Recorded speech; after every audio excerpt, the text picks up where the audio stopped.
សូមជួនរឿងកូនឆ្មាពីរដណ្ដើមសាច់គ្នាកាលពីព្រេងនាយមានកូនឆ្មាពីរមួយឈ្មោះអាព្រុសមួយទៀតឈ្មោះអាខ្មៅថ្ងៃមួយកូនឆ្មាទាំងពីរនិយាយទៅកាន់មេវាថាម៉ែពួកយើងធំល្មមរកស៊ីដោយខ្លួនឯងបានហើយយើងគិតសុំម៉ែទៅស្វែងរកអាហារឥឡូវនេះតើម៉ែយល់ព្រមដែរឬទេនាំគ្នាទៅចោះកូនមេឆ្មាឆ្លើយ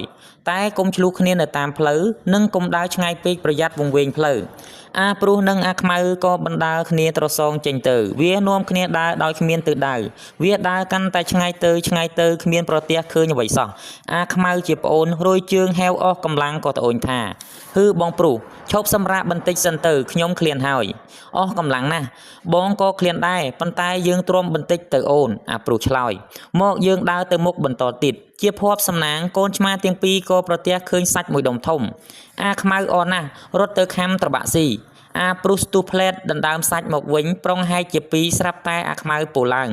ចំណែកអាធំត្រូវបានខ្ញុំព្រោះខ្ញុំឃើញមុនទេអូនឯង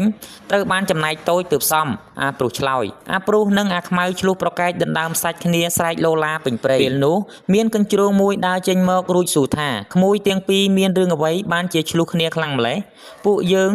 ចែកសាច់មិនស្ដាច់ស្រេចនឹងគ្នាសោះសូមមេត្តាជួយចែកឲ្យពួកយើងផងឆ្មាទាំងពីរឆ្លើយព្រមទាំងហុចសាច់ឲ្យកញ្ជ្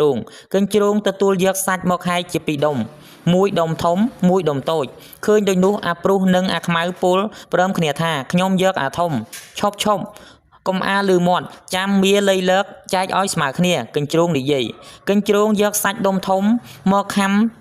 ស៊ីពាក់កណ្ដាលដុំសាច់ក៏คล้ายជាដុំតូចវិញកូនឆ្មារត់ប្រញាយដណ្ដើមគ្នាយកដុំសាច់ម្ខាងទៀតកញ្ជ្រោងឆ្លើយថាមិនទាន់ស្មើគ្នាទេក្មួយចាំបន្តិចសិន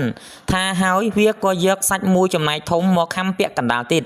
ខំចុះខំឡើងដុំសាច់ទាំងពីរនៅសល់ប៉ុនមេដៃកញ្ជ្រោងបានហុចសាច់មួយដុំម្នាក់ឲ្យអាព្រុសនិងអាខ្មៅ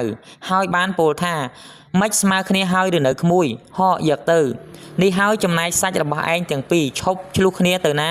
កូនឆ្មាទាំងពីរសម្លឹងមុខគ្នានឹកតូចចិត្តនឹងស្ដាយដុំសាច់យ៉ាងក្រៃលែងដោយចាញ់បោកកញ្ជ្រោងវានាំគ្នាត្រឡប់មកផ្ទះវិញដោយស្ងាត់ស្ងៀមម្នាក់បដិញ្ញាក្នុងចិត្តថាឈប់ឆ្លុះគ្នាទាស់ទែងគ្នាទៀតហើយកតិពិចារណាចំលុះទាស់ទែងមិនយល់អធ្យាស្រ័យគ្នានាំឲ្យខាត់បងប្រយោជន៍